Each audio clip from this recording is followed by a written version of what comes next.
जय जिनेन्द्र, जय तारंतरण। श्रीमती संगीता और श्री दीपक राज जैन स्वच्छता ब्रांड एम्बेसडर छिंदवाड़ा के सुपुत्र ने बढ़ाया अखिल भारतीय जैन समाज का गौरव। धर्म नगरी छिंदवाड़ा के निवासी इंजीनियर यशराज जैन ने भारतीय प्रबंधन संस्थान IIM मुंबई से मास्टर ऑफ बिजनेस एडमिनिस्ट्रेशन की विशिष्टता के साथ प्रथम श्रेणी में उत्तीर्णता प्राप्त की।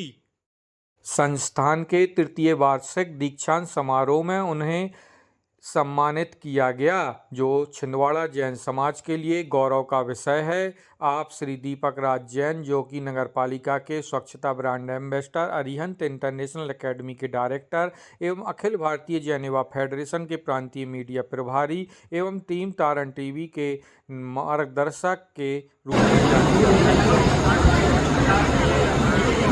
यश सुहास सोलंकी